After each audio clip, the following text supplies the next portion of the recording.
El día de hoy tenemos un tema interesante. Es una de estas cosas que yo siempre digo que nuestros temas son interesantes. Gaby, digo, estaría mal si Para dijera, ¿no? Ay, nosotros es muy ahora vamos a interesante. hablar de una cosa aburridísima, ¿no? ¿Verdad? Pues no.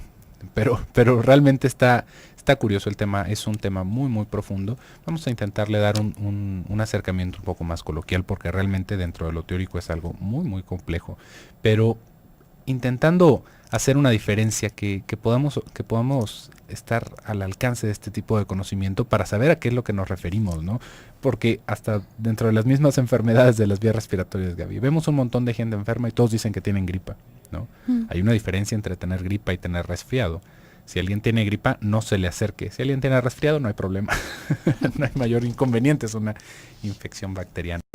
Pero si es gripa, sí es una cosa contagiosa, ¿no? Ahí son este tipo de cosas que vamos dándole un mal uso, pero un mal uso, digo, a final de cuentas porque no nos informamos demasiado de los aspectos técnicos. Igual con el trastorno bipolar, ¿no? Digo, es una analogía un tanto extraña, pero también con lo bipolar, de repente podemos ver personas que tienen cambios de temperamento, ¿no? Que son muy enojones o que no pueden tomar muy buenas decisiones, inmediatamente decimos es bipolar. Y cuando decimos es bipolar, no tiene idea de la no tiene idea de la gravedad de la enfermedad que estamos atribuyéndole a un cambio de actitud, ¿no? También de repente vemos a los jóvenes y los jóvenes que de repente quieren una cosa, de repente quieren otra, y luego se quieren comer el mundo a puños y decimos es que es bipolar, ¿no? Tiene déficit de atención, bipolaridad y ya le vamos poniendo más cosas. Pues no, simplemente son adolescentes. Todo lo que tiene que ver con la bipolaridad también se va confundiendo de repente con un trastorno de personalidad múltiple, que es una enfermedad rarísima, realmente, como para traerla a colación, ¿no? Ah, es que yo tengo personalidad múltiple. Una persona que tiene personalidad múltiple por lo general no se da cuenta, ¿no? Y no es así como nos lo pintan en las películas. Ese tipo de casos son, bueno, realmente rarísimos. Yo creo que hay más películas que personas con ese tipo de trastorno, así como lo ponen, ¿no? El trastorno de personalidad múltiple es algo distinto a lo que nosotros nos podríamos esperar. Pero entonces, ¿qué sí es la bipolaridad? ¿No? Con la bipolaridad podríamos, por ejemplo, aterrizarlo en el aspecto psicoanalítico diciendo que es una personalidad border, ¿no? Una personalidad borderline es la palabra completa. Si lo queremos en español, es una personalidad fronteriza.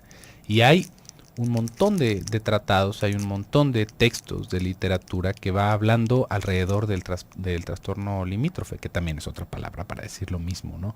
¿Por qué? Porque después de mucho, mucho tiempo, hubo personas que empezaron, hubo teóricos que empezaron a darse cuenta de que no era solamente una neurosis grave, no era una cosa psicótica, sino que era otra cosa. Que a final de cuentas realmente como que había otro acomodo que podríamos ya nombrar específicamente un trastorno borderline. Esto, digamos que todavía lo alcanzamos a ver cuando hacemos este tipo de clasificaciones de que todo lo que a nosotros no nos suene ni como psicosis ni como neurosis, decimos que es borderline. Y no es esto realmente.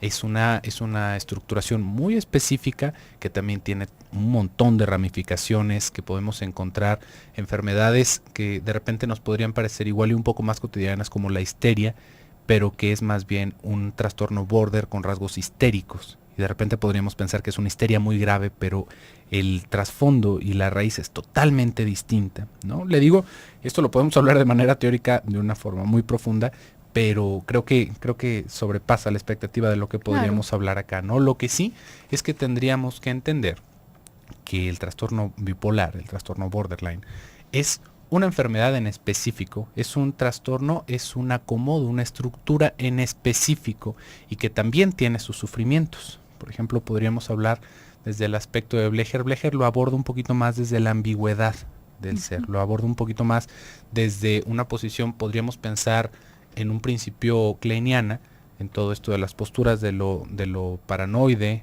y de lo depresivo, ¿no? Que en algún momento lo hemos hablado, pero Blecher hace un análisis en donde localiza este tipo de personalidades que tienen su raíz desde antes todavía de este Ujú. tipo de posiciones, desde cómo hay un trasfondo que tiene que ver con la ambigüedad, en donde no es ni bueno ni malo, y esto o ni siquiera ni negro ni blanco, ¿no? Sino que va teniendo un tipo de ansiedad muy distinto, una como una indiferencia ante las cosas y este tipo de núcleo de personalidad puede remitir a lo que nosotros de repente vemos como esta persona que de repente está de muy buen humor y de repente está de muy mal humor, pero que tiene que ver con un trasfondo de ambigüedad. Vamos a darle un poquito más de profundidad a este tema a lo largo de estos días.